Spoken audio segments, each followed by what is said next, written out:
moving on to sort of the last sort of critical one, I guess, would be if your TV, you just one day it's totally fine, the next day it just won't turn on no matter what you do. The power's on, other things work through the outlet, or maybe that's one solution to try. But yeah, what would be your sort of troubleshooting steps for that one? Yeah, I mean, you hit on one of them right there, but you're just getting there. You're just sitting down. You're trying to turn on the TV, won't turn on. First thing I'd check for is see if your TV, if you know that your TV had a standby light, look to see if that was on. Most TVs have standby lights that they keep on at all times when the TV is off. So hence standby light. So it doesn't turn on when the TV's on. So if you don't see the light, you know right away, I don't see the light, I don't have a picture. Clearly something is not working correctly. Mm-hmm. So that's usually going to be next step, unplug it, plug it back in, doesn't work, unplug it, plug it in somewhere else. Check other devices that are plugged in the same area or plug them into the same outlet that you know do work somewhere else. Take your phone charger, plug it in over there, see if it charges your phone. If that all works, then, and you still can't get the TV to turn on, you are, and again, you unplugged it, you waited quite a while before plugging it in, or hold down the power button for about 20 seconds. That should drain the capacitors, depending on what kind of power button they have. Try that first because it's less time consuming. Just hold down the power button. Then if that still doesn't work, it's still worth a shot of unplugging it for a significant amount of time, because holding down the power button may or may not try to turn on the TV. If there's an issue with one of the buttons, it certainly won't, because the buttons aren't working correctly, or if it's a software issue that's holding it up, might not work.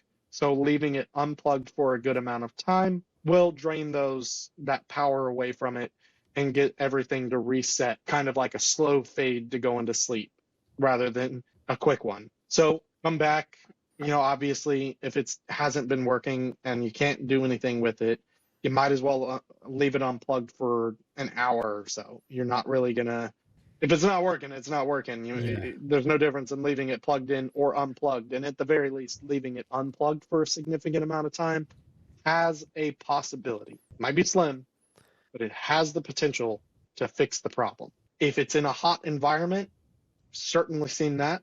That too comes from leaving it unplugged, though that should fix that problem as well, even if they are still in the hot environment. But you can also try moving it away from that kind of environment. And we're talking probably 90 plus degrees Fahrenheit, maybe over 100 degrees, or somewhere around 30 to 60 degrees Celsius. If you're in that range, you could be, well, I'd be a little more than 30, but 40 to 60, well above room temperature. You're talking a hot, sunny day, like a miserably hot, sunny day kind of temperature in the area, or above that due to a space heater, the heating of the home, or maybe you have it above the fireplace. Yep. You can try moving it away from that location if it's possible. If it's not easy, don't even worry about it, because it's probably not going to fix it. It's probably not going to offer much of a different scenario than just unplugging it for a long time. It could be worth a shot. Just depends on what you're willing to put in for that. And then other than that, that's definitely a power board. If none of that stuff works, that's definitely a power board issue. Right. And being different from the main board, would you say that's also, what kind of price range would you put a power board at generally? Usually you can find a power board anywhere between, depends on how complicated it is, but anywhere between like 5 to 20% the cost of the TV could be very well worth it. However, back to the disclaimer, never recommend anyone handle anything to do with power inversion, capacitors, hold charge. We're talking about leaving it unplugged for an hour or more, because they can hold their charge enough to hurt you for a very long time. It could hold its charge for years. I've certainly gone out, drained the power from a TV. I've had other people touch the board. I've had other people touch the caps, the capacitors, and not be grounded correctly. No problem. And then I get 5 centimeters away from it and I get a big shock. Right. So some people are more inclined to that. Maybe your composition.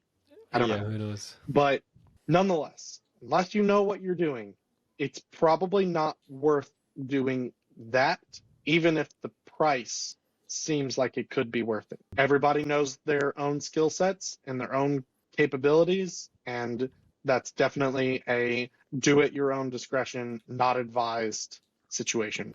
Yeah, once again, yeah, looking at the warranty, looking at potentially getting it fixed. I think Yeah. the only thought I had was just sometimes what can be handy is trying to see if it'll make a noise. So I guess if it could be on, but the screen's just black, and if say if you hit your Netflix button, you Oh, might hear the dum dum thing, and then very true. just as a clue to help. I have another good solution for that. If you can't see the screen, there's a possibility that the LEDs died or the Hmm. the lighting source. Not really possible on an OLED because its lighting source is the panel itself. It is the outer layer. But on an LED or an LCD panel, you do have light that shines through. So you can take a flashlight and you can shine it on it and see if you see any of the logos, any picture in the background. A lot of TVs these days, they have pictures that cycle through on the Hmm. no input screen. Or if you have a device plugged in, like a gaming console, or you click that Netflix button, even if you can't hear anything, you still might be able to see it if you shine a light on it.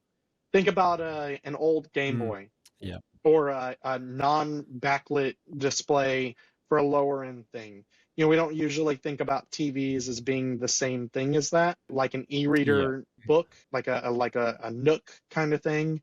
Your e-readers that are out there, a lot of them aren't backlit, but they get their light to where you can see them because of the reflections. And so if you have a light source on top of it, Mm. it still does something for it.